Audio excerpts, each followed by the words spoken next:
Hola, buenas tardes. Mi nombre es Valeria Chieve, mi compañera es Dafne Bernaldez y vamos a hablar de seguridad en altura.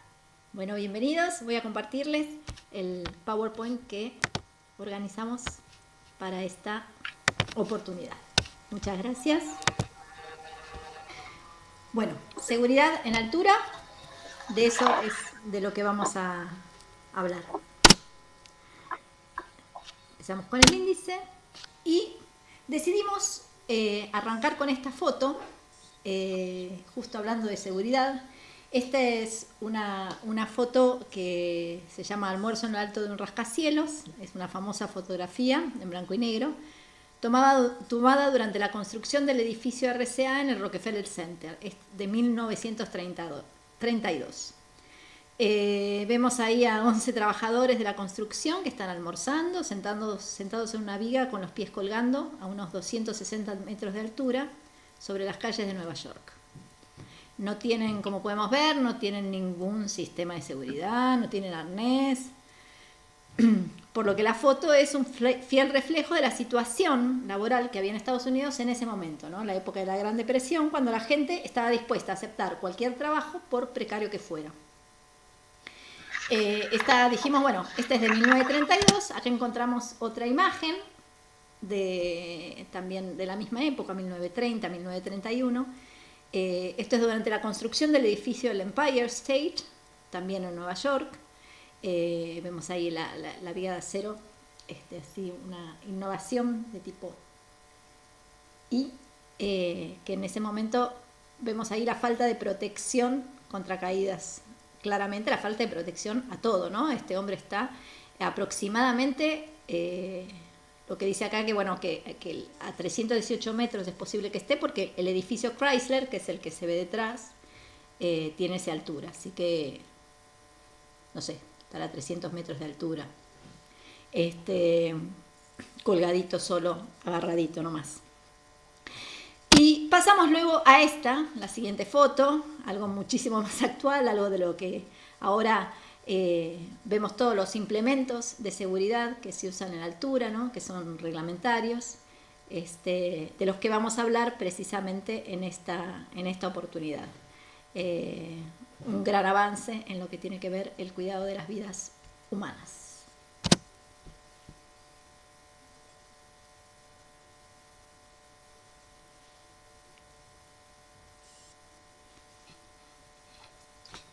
Bueno, la seguridad humana tiene múltiples dimensiones donde la prevención es más útil que la intervención posterior, lo que vendría a ser mejor prevenir que curar. Los factores que conciernen a la seguridad son planeamiento y organización, análisis de problemas y toma de decisiones, evaluación, entrenamiento y mejora del desempeño en seguridad. Un Un accidente lo podemos definir perdón. como un suceso no deseado, ¿no? Acá con Vale habíamos encontrado, bueno, estas son algunas fotos de los triggers. Y esto, cómo definir un accidente, ¿no? Que es algo que ocurre en un periodo breve de tiempo y produce un daño a personas o daños materiales, ¿no? Algunas consideraciones importantes con los accidentes, ¿no? Son que cuando ocurre un accidente nadie tuvo la más mínima intención de que ocurriera, es un suceso no deseado, y los accidentes incluyen daños a las personas, lesiones y también daños materiales. Por ejemplo, un incendio en el que nadie resulte afectado pero provocó la destrucción de una instalación, equipo, etc., también constituye un accidente. Los accidentes pueden originar importantes costos humanos y económicos, y los accidentes son evitables. Acá vemos, por ejemplo, que muchos de los accidentes en general están precedidos por incidentes, ¿no? El daño real es en el accidente, el daño potencial es lo que llamamos incidente, ¿no? Los incidentes y los accidentes tienen las mismas causas, pero diferentes consecuencias. Entonces, los incidentes son una herramienta importante para poder prevenir los accidentes, ¿no? Son como llamados de atención.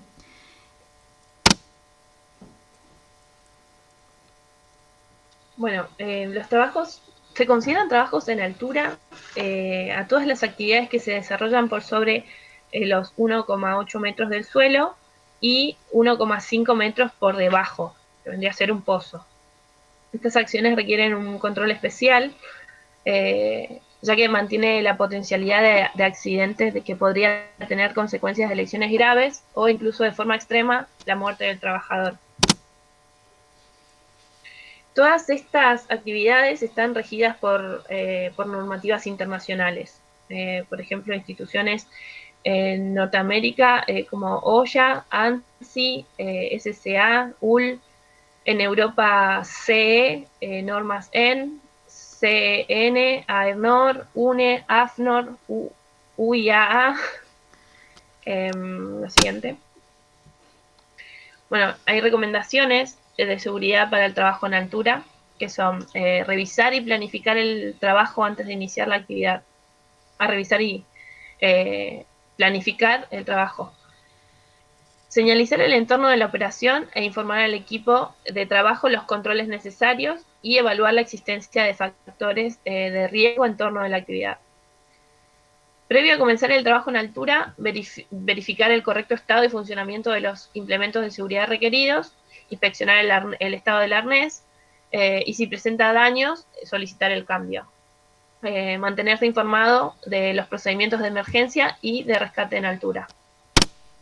Bueno, más allá de las recomendaciones, existen condiciones peligrosas que todo trabajador debe tener en cuenta. Dentro de estas tenemos condiciones meteorológicas que deben considerarse, ya que afectan el desempeño y representan un alto riesgo. El factor humano, donde es importante el estado de salud, de comportamiento psicológico, emocional y disciplinario del trabajador. Y las fallas de equipo, la capacidad, el tiempo de vida, mantenimiento, la caducidad o la baja de los materiales. Son condiciones que afectan. Para la realización de estos trabajos se utilizan técnicas de acceso y posicionamiento por cuerda, también equipos de protección individual contra caídas, de manera de prevenir o detener una caída, como por ejemplo tenemos escaleras, cuerdas, arnés, conectores, cascos, zapatos antideslizantes y andamios. Vamos. Bueno, y yo voy a hablar sobre escalera, ¿no? Una de las partes, el acceso hacia las alturas, ¿no? Como, bueno, las escaleras, en este caso vamos a hablar sobre todo de las escaleras portátiles, ¿no? Que son fáciles de usar y generalmente su uso correcto es ignorado, ¿no? Son las primeras herramientas que elegimos para trabajar en superficies elevadas y por esta razón ocurren más caídas desde escaleras que de otras superficies elevadas. ¿Por qué se caen los trabajadores de las escaleras, ¿no? La mayoría de estas caídas pasa porque los trabajadores eligen por ahí un tipo de escalera que no es el que corresponde o se instala incorrectamente, ¿no? Entonces la escalera se resbala. También puede ser que uno no esté trabajando de manera segura sobre la escalera, se resbala, pierde el balance la escalera. Esto de estirarse demasiado en vez de bajar y correr la escalera, ¿no? Estirarse demasiado, eso también provoca un desequilibrio en la escalera, ¿no? Y eso hace que la escalera se caiga o que nos caigamos nosotros si estamos sobre ella. Ante todo, siempre verificar, ¿no? Que la escalera esté en buenas condiciones, que no tenga ningún material resbaladizo en los escalones. Nunca usar una escalera autoportante como una sola escalera o en una posición parcialmente cerrada, como acá lo vemos al señor a la izquierda abajo, ¿no? Esa es una escalera autoportante porque se sostiene por sí misma. Las otras son las que se apoyan en una superficie. Bueno, chequeamos todo, ¿no? Que esté en buenas condiciones la escalera y además decidimos qué escalera nos conviene usar según para qué las necesitamos. No solo según la altura a la que necesitemos llegar, sino el tipo de trabajo que necesitemos hacer. En general, se usan mucho las escaleras de aluminio porque son súper resistentes, súper livianas, ¿no? Pero, por ejemplo, para lo que tiene que ver con electricidad no son las más recomendables. por el tema de que tiene un material que no está aislante. En una escalera de tijera, que son las autoportantes, ¿no? ¿Qué es lo que tendríamos que verificar? ¿No? Primero, que esté abierta del todo a su máxima apertura, ¿no? Que debe ser de 30 grados como máximo, con la cuerda que une los dos planos extendida o el limitador de apertura trabado, ¿no? Bloqueado a tope. Las que no tienen soporte propio, una vez levantadas, necesitamos que estos dos largueros se arrimen a una estructura estable, ¿no? Hay algunas escaleras que tienen por ahí un soporte, un apoyo medio, que se pueden apoyar en un solo punto, pero es muy raro. En general, los dos largueros tienen que estar bien apoyados. Es importante mirar abajo, mirar alrededor y mirar arriba cuando colocamos una de estas escaleras que no son autoportantes. Primero mirar el piso para colocar cualquier escalera, ¿no? Que esté plano, que no sea blando. Mirar alrededor, que no haya objetos, accidentes, cosas, no sé, una puerta que se pueda abrir en ese momento, y mirar arriba precisamente viendo dónde la vamos a apoyar, si el lugar cuán fuerte es, no sé, la ventana, el vidrio, la rama donde la vamos a apoyar, ¿no? Y asegurarse que los dos largueros apoyen de igual manera en el soporte. Entonces, considerando todas estas recomendaciones, acá tenemos una advertencia específica sobre los peldaños, que bueno, a mí me resultó sorprendente porque en general no pensé que era así. Yo una escalera la usaba hasta el último escalón. Pero bueno, acá tenemos como las recomendaciones clarísimas, ¿no? Lo que está en rojo, acá a la derecha, ¿no? Ahí es donde no hay que pararse, es lo que desequilibra la escalera, ¿no? Hace que se mueva o se resbale. Este sería el lugar máximo, el nivel más alto para pararse, el amarillo, y el verde, bueno, el lugar donde estaríamos muy cómodamente y seguros en la escalera. Bueno, una persona capaz tiene que inspeccionar la escalera por si hay defectos visibles cada tanto, ¿no? y marcar la escalera dañada con no uso, ponerle no usar, ¿no? Y no cargar nada en las... ahí estoy. No cargar nada en las manos mientras uno sube la escalera, ¿no? Por eso están todos los cinturones con todos los bolsillos. Hay que mantener siempre 3 puntos de contacto con la escalera, ¿no? Las 2 manos y un pie. Así sí, como colocar la escalera. Esto de estos números del 1 al 4 tiene que ver con que el área de trabajo de la escalera, si la dividimos en 4, un cuarto es la distancia que tiene que estar la escalera de la superficie donde va a estar apoyada, a esa distancia. Acá debemos ver, ven, así no, donde están parados, acá usando la escalera de tijera como escalera de apoyo. Y acá un par de particularidades que queríamos compartir con ustedes. El otro tipo de escaleras son las escaleras de extensión, ¿no? En las que podemos extender una parte más de la escalera. Entonces, acá nos dan las indicaciones, ¿no? Colocar la escalera de manera que la extensión quede en la parte superior, apoyar la base de la escalera contra la pared, subirla, ¿no? Siempre manteniendo, fijarse arriba, ¿no? Que no haya ningún cable eléctrico ni nada, levantar la escalera hasta que quede vertical, mantener siempre las rodillas dobladas y la espalda recta para no lastimar la columna, y una vez que la pusimos vertical, la agarramos firmemente con las 2 manos y la llevamos a un cuarto de distancia de la altura, ¿no? Que es la distancia a la que tiene que estar. La vamos llevando hacia atrás, luego la enderezamos otra vez extendemos la sección de la extensión y después la volvemos a apoyar. Sobre esta distancia, ¿no? Este 1, ¿no? De 4 sería 1. Este ángulo tiene que ser de 75,5 grados, ¿no? Entre la base de la escalera y la pared u otro apoyo en donde esté la escalera, ¿no?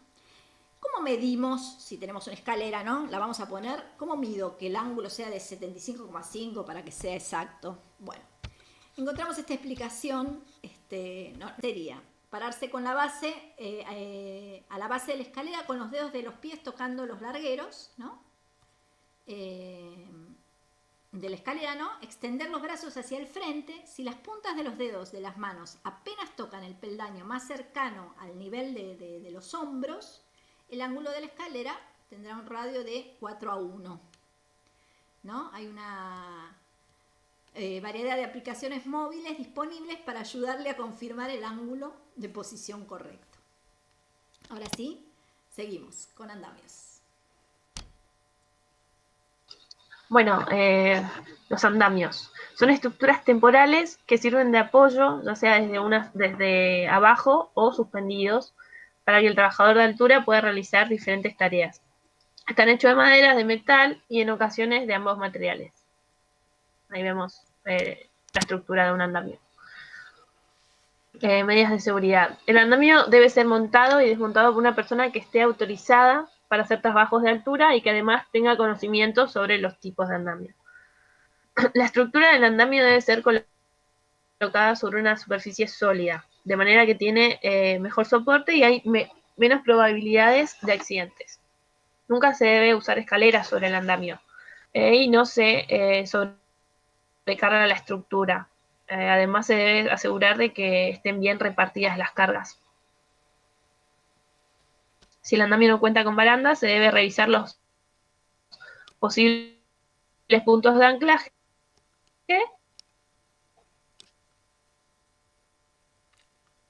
y se debe usar redes anticaídas. La próxima. ¿Vamos a la otra? Sí, ya estamos. Hola, ¿se te fue internet? Ya pasé, ¿eh? ¿Tú me oyes? Sí, yo te oigo. No me aparece. Puede ser, porque a mí me aparece... Acá apareció. Ok. Bueno, andamios. Sí, andamios. El ancho, la altura y la longitud depende del uso que se le va a dar y el trabajo que se va a hacer. En ocasiones se diseñan andamios para obras específicas, ya que se requieren determinadas medidas.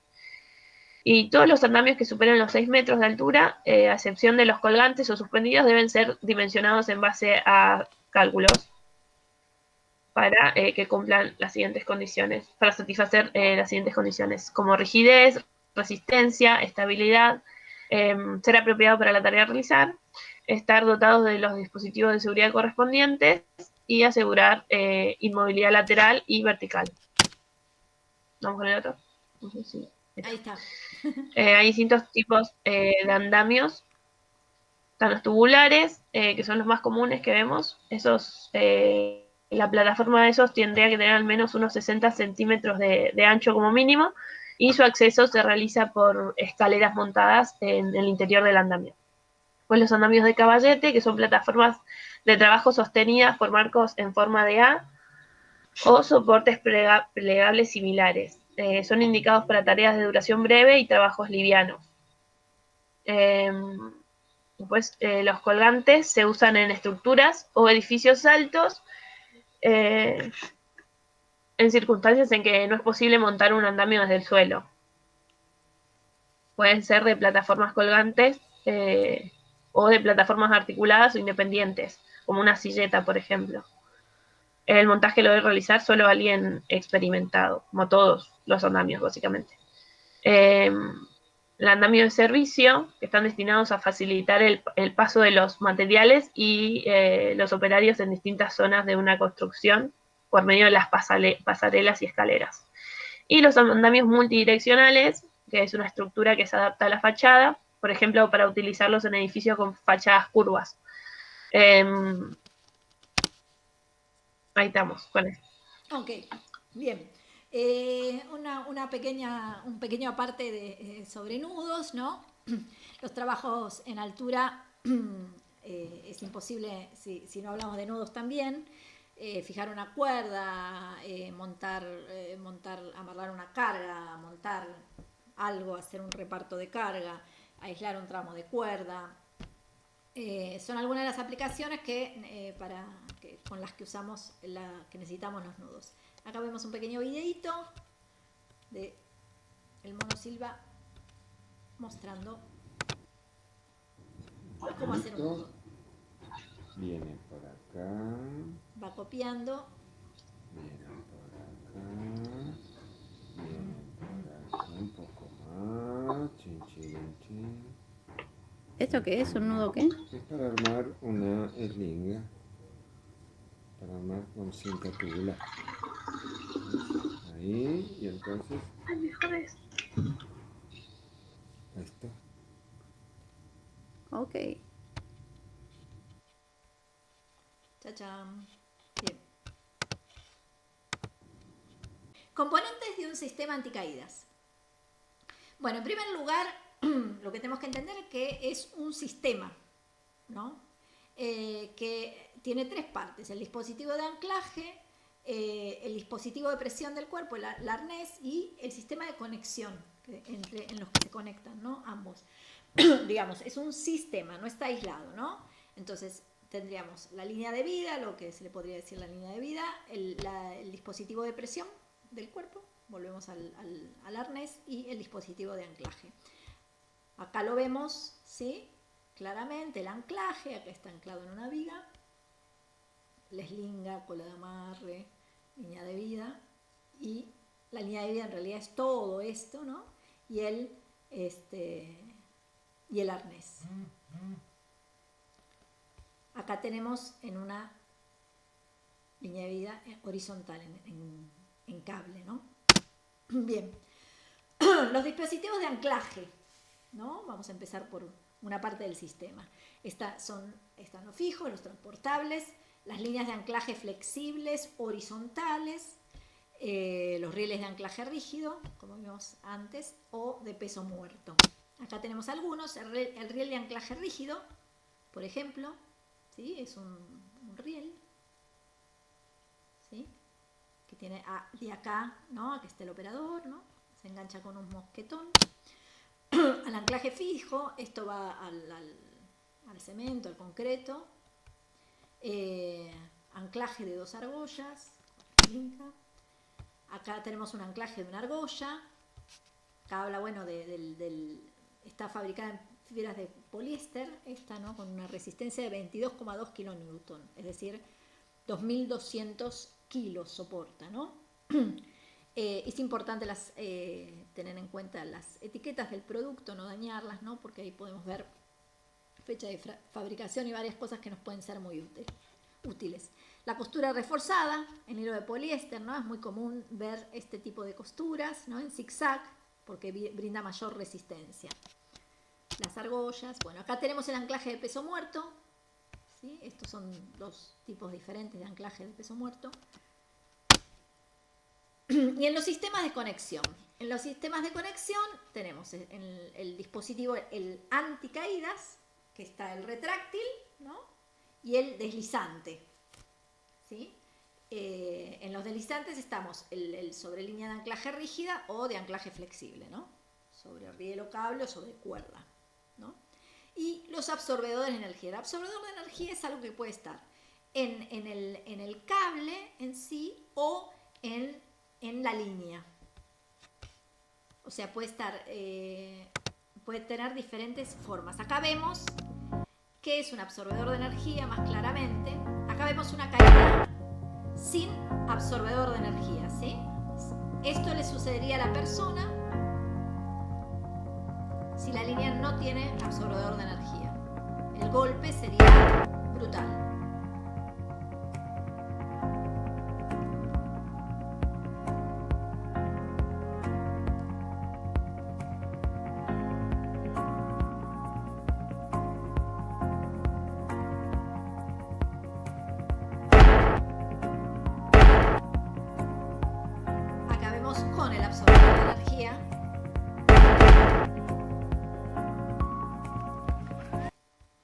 Bien.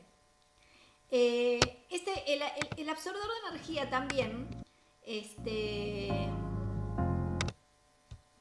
incluso puede ser de tela, perdón, seguimos aquí, ahí está. Puede ser, digamos, de tela no, es la misma costura que está preparada para que se raje y absorba la caída. También eso puede ser un absorbedor de caída. Acá tenemos, bueno, algunos mosquetones, no está todo tipo de mosquetones, pero ahora vamos a ver algunos más. Acá vemos en un videito al mono mostrando mosquetones. Hay distintos tipos de material. Mosquetones de fierro. Estos usamos de fierro para que si se golpean en un trabajo bruto de circo, no hay que estar sobreprotegiéndolo, si no tenemos el problema del peso, como en la escalada, que se usan de una aleación muy pero muy fuerte, pero quebradiza, y que no pesa nada, entonces los llevan un montón de mosquetones con el peso de 2 de estos, y estos pesan mucho. ¿Y por qué entonces pesa mucho? Pues son de fierro. ¿Y para qué es importante? No, la función es más o menos la misma, para sostener. Este sostiene, a ver, ahí te dice lo que sostiene. ¿Qué dice, perdón? Te dice KN30, 16 abierto. ¿Eso qué significa? KN lo que sostiene, 30 kilo. 30 kilonewton. Ahí vamos. Bien, seguimos. Mosquetones de... Perdón. Bien, líneas de vida. Son un elemento que forma parte de las medidas activas de protección contra caídas. Pueden haber fijas y portátiles según sean las necesidades. Acá vemos una fija, ¿no? Es importante tener en cuenta los requisitos de cada línea de vida y estar atentos al momento de realizar la compra, ¿no? Las líneas de vida verticales fijas, ¿no? Se instalan en escaleras verticales cuando superan los 4,5 metros sobre el nivel inferior, y cuenta con un absorbedor de impacto en la parte superior para evitar sobrecargar el anclaje, ¿no? Este absorbedor de impacto del que veníamos hablando. Acá tenemos líneas de vidas verticales portátiles en cable de acero de diámetro de 7,9 milímetros y en cuerda entre 13 milímetros y 16 milímetros, ¿no? Que lo que tienen que cumplir es la resistencia mínima, como siempre, de 2.272 kilogramos, o sea, 22,7 kilonewton, creo que es algo así, 22,2 kilonewton. 22,2 kilonewtons que tienen que soportar. Se instalan en los puntos de anclaje por cada persona conectada, ¿no? Tiene que soportar al menos 22,2 kilonewton. Y es muy importante que los elementos que componen, ¿no? Todos estos elementos que componen la línea de vida sean compatibles entre sí, en tamaño, forma, diámetro. No importa que no sean la misma marca, pero sí tienen que ser compatibles. Acá tenemos otras líneas de vida que podemos ver, acá en vertical, cuerdas, ¿no? Acá otra detallada, con un contrapeso, la cuerda de poliéster, como habíamos hablado, la etiqueta. Y acá, bueno, vemos el freno. Sujeta cuerda o sujeta cable. En este caso es un sujeta cable. Y acá el mono nos va a hablar de cómo se utiliza.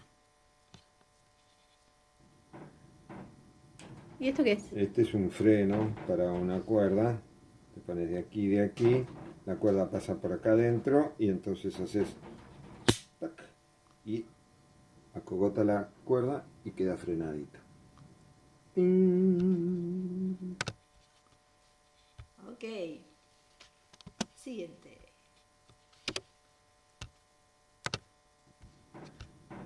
me cuesta pasar, ahí estamos. Las líneas de vida horizontales, que son las que vimos también al principio de toda la presentación. El cable a emplear también es en acero con un diámetro igual o mayor a 7,9 milímetros. Y si se fija en un ambiente que pueda afectar que fuera a afectarla la corrosión, tiene que ser de acero inoxidable, ¿no?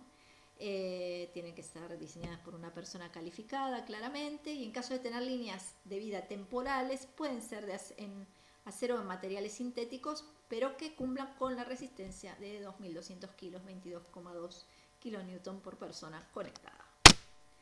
Línea de vida horizontal portátil, acá tiene un absorbedor de energía, ¿sí?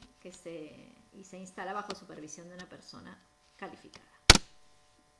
Las eslingas, acá, bueno, las podemos ver, las de nylon suelen ser las más utilizadas. El nylon resiste la grasa y el aceite, no resiste temperaturas mayores a 90 grados y su elasticidad es del 8 al 10%, ¿no? Acá vemos, estas son las más comúnmente usadas. Y acá tenemos las eslingas de acero. En circo se usan muchísimo también, son extremadamente resistentes. Es una elección para trabajos pesados, excelente, y que involucran no solo cargar, sino también elevar, remolcar y anclar cargas, ¿no? Cuando en circo se arman los aparatos, generalmente se usan este tipo de eslingas. También ofrecen una magnífica resistencia a la abrasión, la corrosión y al calor, por lo que pueden ser empleadas en condiciones y temperaturas extremas. Su diseño flexible puede adaptarse a la forma de carga para una aplicación más segura. Y acá tenemos los arneses.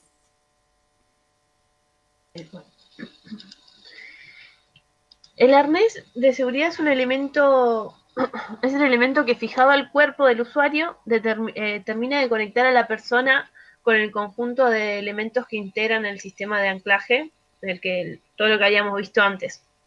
La mayoría se basan en cintas de nylon, correas o poliéster, las cuales se ajustan tanto en las piernas como en los hombros, ayudan a que el peso del usuario se distribuya a través del pecho y caderas, contando con anillos o argollas conectadas a la línea de seguridad. Algunas partes características de los arneses, vamos a la otra diapositiva. Okay. ¿Alguna de las ¿Un videito? ¿Querés el videito? Dale. Sí. Lo pongo así cortito. Está como desengancha el arnés con el mosquetón de fierro. Con el mosquetón, ahí está como se engancha. Una margarita. 2 margaritas, son 2 eslingas para ir enganchándose con una, después te enganchas con la otra, para hacer algún trabajo en altura. Arnés, mosquetón. Bueno, acá tiene que ir 2 mosquetones en cada una de las margaritas. Por ahí no son estos específicamente, pero van mosquetones. Hay mosquetones que cierran con seguro distinto. Bueno, yo uso los tradicionales estándar. Acá ves que dice 23 kilonewton. Okay. ¿Y por qué tienen todas esas costuras la eslinga? No, las costuras esta para identificarlos, son como peldaños. Y tiene esto. Warning, climbing is dangerous. Yo pensé que tenía la tolerancia. Acá a ver si tiene. No, pero no tiene la tolerancia. Tenía eso, lo que decía que era trepar es peligroso. Así que pasamos a la siguiente. Bueno, algunas de las características de un arnés de seguridad son argolla dorsal, que está ubicada en la zona posterior del arnés, donde se conecta una eslinga con absorbedor de energía o una eslinga de restricción para limitar el desplazamiento del trabajador. Argollas de posicionamiento, que están ubicadas en la zona lateral del arnés para soportar el peso del usuario cuando éste realiza sus actividades en altura y se encuentra con las manos libres. Las hebillas de ajuste, que son piezas de plástico para recoger el sobrante de cinta o bloquear la cinta de las hebillas de regulación. El portaslingas es el punto de conexión para el brazo libre de la eslinga. Es importante que estos nunca se utilicen como sistema de conexión. La hebilla de graduación, que es el elemento para la regulación de cintas, puede estar solo en tirantes, solo en perneras o en tirantes y perneras. La argolla de frontal, ubicada en la zona frontal del arnés para realizar actividades de ascenso y descenso de manera controlada en alturas. Y conexión de hebillas de conexión que permiten la conexión y ajuste de las bandas subglúteas. Bueno, hay que lavar los arnés y hay 9 pasos. El arnés se lava con un cepillo pequeño y de cerdas muy suaves usando agua tibia. También se utiliza jabón cuyo pH sea neutro. Están abajo, ¿no? Las distintas recomendaciones, Dafne. Ahí está. Aquí están. Después de lavarlos, hay que enjuagarlos con abundante agua, quitando los posibles restos de jabón y dejar secar a temperatura ambiente. Se debe tener especial cuidado con las eslingas, no permitas que se humedezcan los empaques de amortiguación de caídas.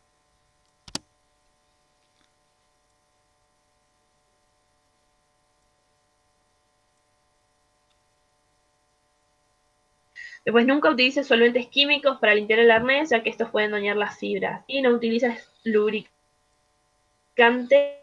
en las partes metálicas.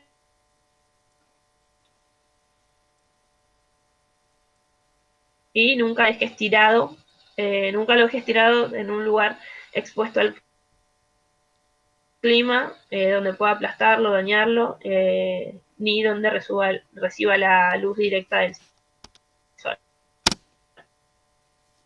Otro de los elementos de seguridad es el casco. Si bien, bueno, por ejemplo, el casco reglamentario que se usa en construcción y eso tiene visera, para nosotros, o sea, para nuestra actividad o para toda la actividad que tiene que ver en altura, la visera sería un problema, ya que no permite ver hacia arriba. Si bien lo que tiene de bueno por ahí en nuestra métier es que si cae algo lo desvía, también no nos permite por ahí ver algo que está a nuestra altura. Entonces, bueno, es importante el casco, tiene que estar, obviamente si se sufrió un impacto hay que reemplazarlo, no hay que alterarlo nunca, inspeccionarlo bien, tiene que ajustarse de forma segura, no utilizar ni químicos ni solventes sobre el casco y almacenarlo en lugar fresco. Todo tuyo, Vale.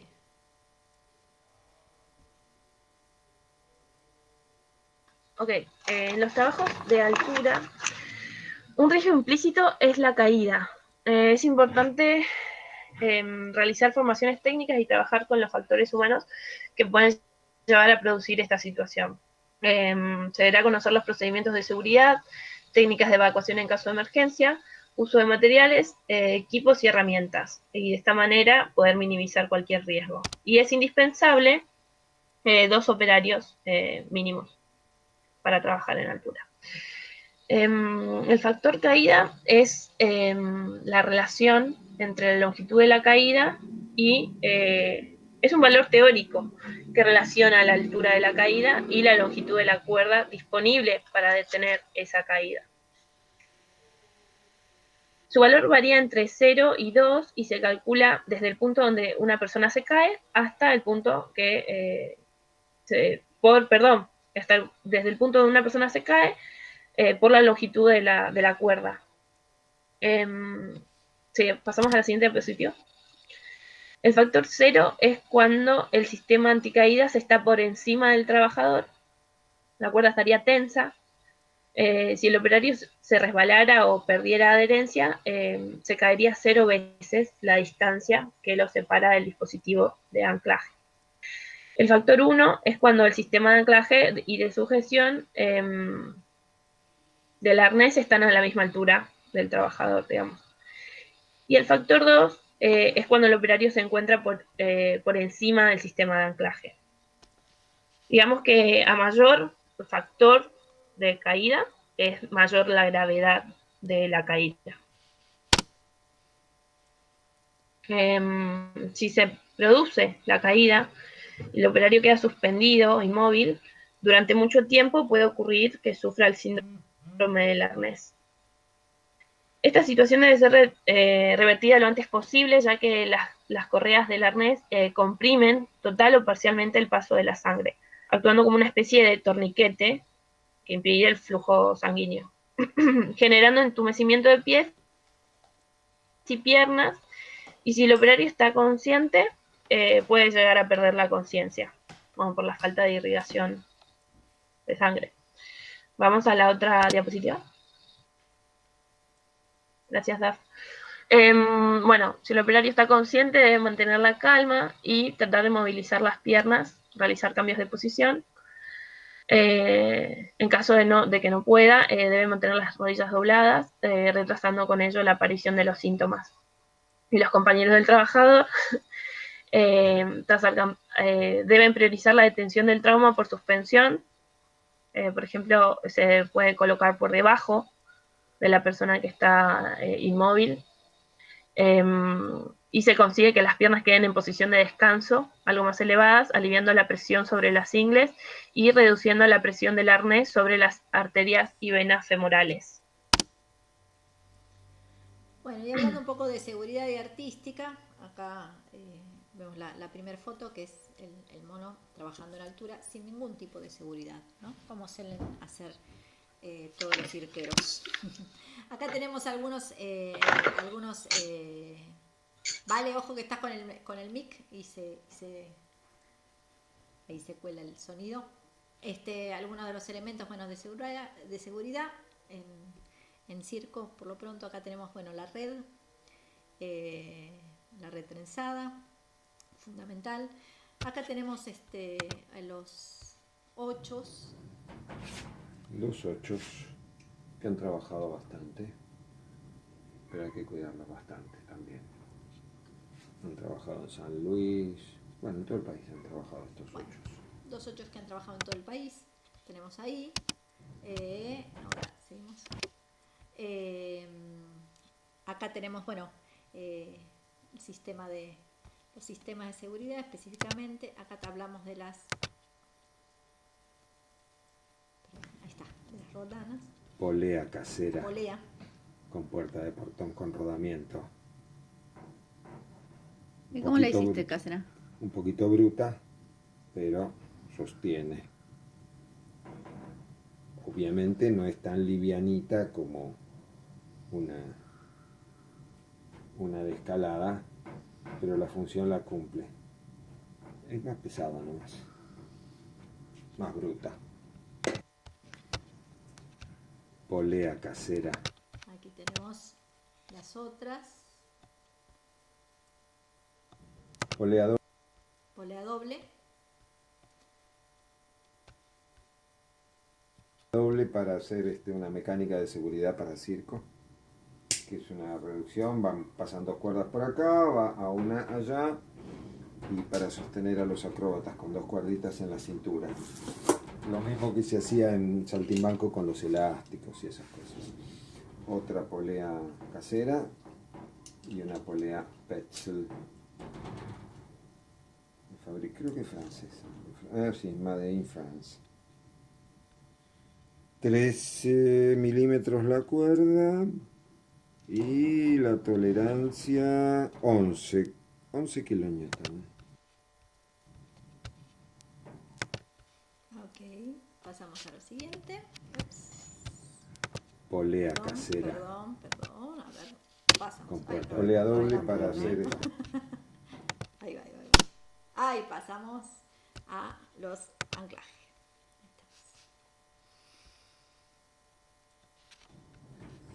Anclaje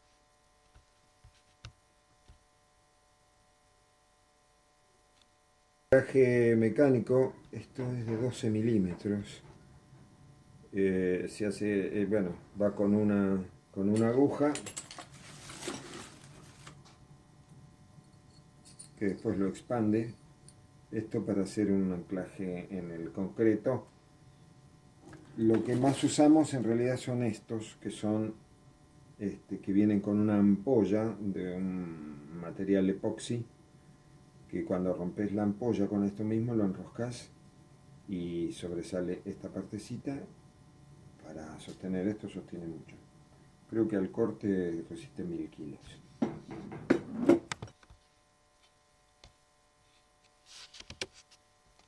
Ok. Bueno, y un poquito ahora poniendo imágenes, queriendo un poco cerrar un poco con esto. Quisimos hacer un puente con el tema de lo importante que resulta y necesario, ¿no? Conciliar los aspectos artísticos con la seguridad de los trabajadores, sean estos actores o personal técnico. La organización y planificación de las actividades integrando los aspectos preventivos es la clave para conseguir conciliar arte con seguridad, ¿no? Sin que ésta sea entendida como una dificultad añadida. Sabemos que el sector del espectáculo utiliza frecuentemente su vertiente artística, ¿no? Así como excusa para no cumplir del todo con la normativa que se aplica a los trabajadores de todos los otros sectores, de cualquier otro sector, ¿no? Sin hacer diferencia entre actividades artísticas, industriales o comerciales, debería ser, ¿no? Porque todo el que trabaja en malas condiciones puede ser objeto de un accidente laboral. Y eso también ocurre en el mundo del espectáculo, ¿no? Pero bueno, todos podemos hablar un poco de eso, ¿no? O citar algún accidente grave o incluso mortal del que hayamos sabido o leído, ¿no? Que se sucedieron en algún montaje o servicio de desmontaje, en algún evento artístico o incluso durante funciones. Entonces no debería haber ninguna diferencia entre los artistas y los técnicos del sector de las artes con los demás trabajadores, ¿no? Pero bueno, hete aquí que no es tan fácil, ¿no? Hay una excusa muy habitual que se suele usar, bajo la que nos escudamos, ¿no? Esto de la falta de tiempo, bueno, tenemos una fecha de estreno, hay que abrir las puertas tal y como estaba previsto, ¿no? Son frases que se suelen escuchar y que comprendemos y compartimos, pero que en realidad no deberíamos permitir que sirvan de excusa para no hacer las cosas bien. Para rebatir todos estos argumentos simplemente necesitamos organización y planificación. Y esto no depende del tamaño o recurso de la empresa. Bueno, acá vemos un evento gigante, ¿no? en la foto, pero digamos, no tiene que ver con eso, ¿no? Sino que tiene que ver con una decisión, con la decisión de trabajar correctamente, ¿no? Sabemos las dificultades a las que nos enfrentamos y en muchos casos esos problemas reiterados pueden ayudar a poder anticiparnos a varios de ellos, ¿no? El primer paso realmente es conseguir el compromiso de la dirección, tanto de la dirección técnica como de la artística, y una conciencia global de que hay que trabajar de forma segura y que eso es indispensable. Esto tiene una especial relevancia en nuestro caso, ya que de manera bastante frecuente se sucumbe a la falta de seguridad con estos argumentos que nos pretenden convencer de que se hace en pro del espectáculo, cuando debemos entender que se trata de una mera excusa, ya que seguridad y espectáculo no son incompatibles. De la misma manera hay que convencer a los trabajadores de la necesidad de integrar la seguridad en su forma de trabajo. Que la prevención es cosa de todos no es un tópico ni tampoco un eslogan, sino una necesidad. Es la única forma de hacerla viable, contar con la conciencia de todos. En cómo vamos a realizar el trabajo se debe contemplar tanto los aspectos técnicos como los ligados a la seguridad. Otro problema, bueno, que aparece con frecuencia entre los trabajadores que se formaron a partir de años de experiencia, sea en talleres o entre decorados y bambalinas, está el tema de los usos y costumbres. En algunos casos los usos y costumbres, que a veces no se corresponden con un trabajo seguro, pero que escudados en esto de, bueno, siempre lo hice así, nunca me pasó nada, siguen sucediéndose espectáculo tras espectáculo y pueden resultar un riesgo para la propia integridad del trabajador y además crean escuela, ¿no?, a las nuevas generaciones que se reflejan y aprenden de ellos. Entonces, quizás la forma más correcta de impulsar dentro de las empresas un cambio en ese sentido, de las empresas de espectáculos, de los lugares de espectáculos a donde estemos trabajando, es establecer procedimientos que impulsen un cambio de cultura, ¿no? Pautar claramente y contemplando en estos procedimientos todos los ingredientes de seguridad que las costumbres suelen pasar por alto. Arte y seguridad no son incompatibles, pero bueno, hace falta la voluntad de todos los responsables, tanto técnicos como artísticos, para conciliarlas. Bueno, eso es todo por hoy, acá con mi compañera. Volvemos aquí a encontrarnos. Bueno, Vale, ahí no sé si... Oh, me colgué. Ahí estoy. Bueno, muchas Yo estaba gracias. viendo cómo no veía mi imagen. Claro, sí, Vale está con muchos problemas Muchas gracias. por muchos problemas de internet. Tratamos lo probamos más de una vez para hacerlo en horarios distintos, para que ella tuviera un poco mejor de internet, pero bueno, aquí estamos. Bueno, espero que se haya entendido, les haya gustado y cualquier cosa nos avisan. Bueno, chao, muchas gracias. Gracias.